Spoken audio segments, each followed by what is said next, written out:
俺もお前みたいにくすぶってる時期はあった。だけどもうこんなに散らかしてからにったくもう早く言ってくれ。Okay, so there's no doubt in my mind that Oshi no Ko is something special, and episode 2, following suit that magnificent episode 1, which was basically a movie, is really good, and it was actually really good as well.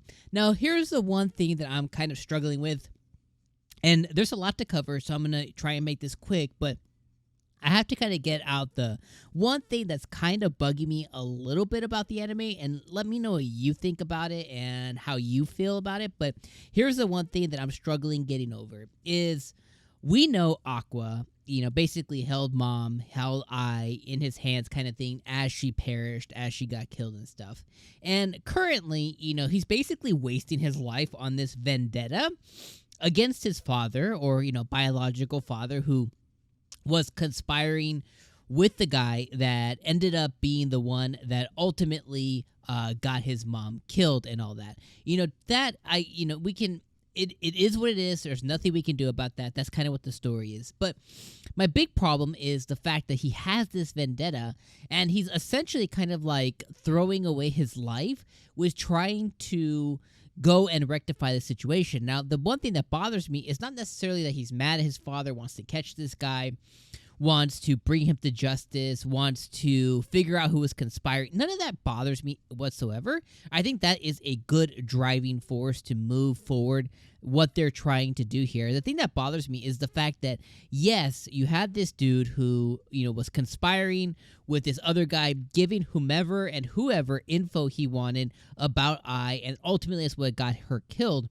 But the thing is that, yes, he was conspiring, but he's not the one that actually did the action. The guy who invaded the home is actually the one that did the action.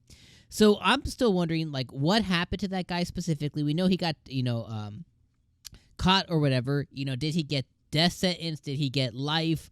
I struggle to find out why the hatred isn't 90% to that guy and 10% to the dad. Now, again, I understand that the dad fed him info and stuff, but even if that's true, dad didn't, actually do the action what ended up causing her death. And that's the thing that I'm trying to do mental gymnastics with is this vendetta against this guy, but seemingly, putting all the blame to this guy. But yet, I feel like Aqua is not really putting a lot of blame on the guy that actually did the stabbing, did the actual action. It's like, well, most of your anger should still be here because this is the guy that killed your mother. The other guy, yeah, he had a part in it, but he wasn't the one that did the action. So I'm doing these mental gymnastics to say, okay, well, it's anime. You have to have something that really gets the character. But then at the same time, he was such a smart individual. He, could get into any medical university he wants right now. He basically got all that time. If in the anime originally, during the first episode, if Aqua, before he, transitioned and was reincarnated, if he had spent 30 plus years on the earth, 10 of which he was an actual doctor, well, now you have all that time back to maybe do things in the medical field that you never thought you could do before because you've suddenly gained a whole nother life again. You've gained all those years back, but retaining the knowledge that you had. So you could be doing something really miraculous in the medical industry, in the medical field. But he's deciding not to do that, which is okay. It's like he lived that. He could decide that, hey, I want to do something different. Then, again, I'm doing these mental gymnastics with, he doesn't want to be actor because apparently he wasn't good enough. Maybe he didn't quite move the hearts of people before. So he just kind of gave that up. But yet, even his director ends up calling him out later on. It's like, I see you want to be an actor. And then we get pushed back to a moment in time when I was dying, and she was like, "Oh, are you going to be an actor?" So a part of him does in fact want to be an actor, not only so he can get in the industry to find who his dad is and but he also wants to do it because I wanted him to be an actor as well too, because she saw this something special in him. So it's like, okay, well, bro, you need to go after that. Then he's cock blocking his sister left and right all over the place. from not being an idol. Ultimately, one of the notes that I had is like, why doesn't he just actually make the idol group for his sister if he's so worried about her, succumbing to the industry? Make a vision of what would be her perfect situation that still makes her happy as being an idol, but she's under the umbrella of protection. Eventually, we actually did get there, and the lady, Miyako, the lady who was, before actually raised Ruby and has, basically, Strawberry Productions went out of commission after I died. The group that she was a part of 2 years later disbanded, and they have only been, they still been running their talent agency, but they've only been managing social media stars, YouTube stars, creators, stuff like that. They haven't been messing with idol groups. So the episode kind of like towards the end, actually, we do get to a point to where she does actually say, okay, I'm going to create a group for you. You have that kind of talent, so I'm going to create a group for you. So now, not only do you have Miyako, who Aqua does trust, but then you have Aqua himself, who can actually get involved there to a heavy degree to make sure that his sister's not going to give up on this dream, but he can make a home somewhere. So I thought that was pretty cool, too. The rest of the episode, though, I made a few notes of Aqua just having this one-track mind that kind of bothered me, but we find out in this episode that throughout the years, he didn't maintain his relationship with the director. The director did not, in fact, adopt him or anything, but he has been working very closely with the director. He's been helping him as like an AD and assistant, basically doing whatever the director needs and doing behind-the-scenes stuff and editing and things like that. So we find that out. So him and Ruby do, in fact, still live with Miyako. We find out that her husband, the one who was managing a couple of years after the whole situation, he basically just disappeared off the face of the map. Essentially, who knows what happened to him?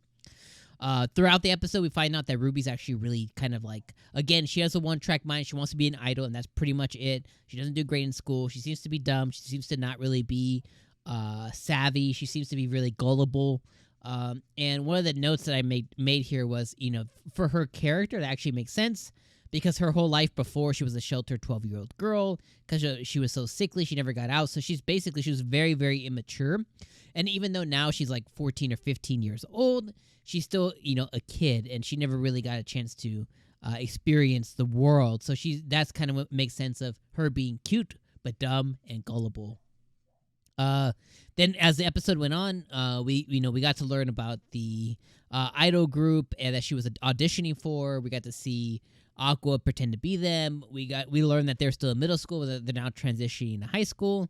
We know Aqua's eventually gonna do some kind of DNA test, and then at the end of the episode, we see them actually going to this performing arts school that has two subsections, which is a performing arts area and a general studies.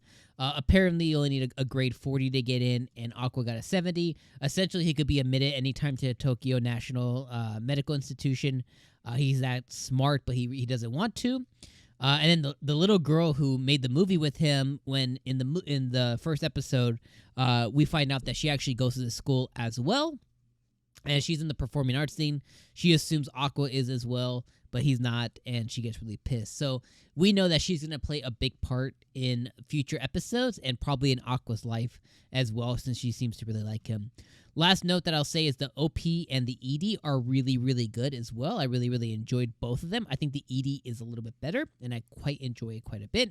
It's a bop, and it has a really, really amazing visual. So episode 2 overall, really good. Just the thing that bothers me is just Aqua's one-track mind in this vendetta that he suddenly has, where it's a little confusing, and again, you have to do some mental gymnastics where he's placing some of the ultimate blame for Ai's death, and it seems that he can't let go of the fact of how talented basically he can't let go of how he viewed her, almost like a god kind of thing, which is very, very unhealthy. So anyway, those are my thoughts on episode number 2. Can't wait for more. The anime is really, really good, and I think it's only going to get better. Let me know what you guys thought about this episode in the comments below. Of course, hit like and subscribe, and we'll see you on episode number 3. All right, peace out, my friends.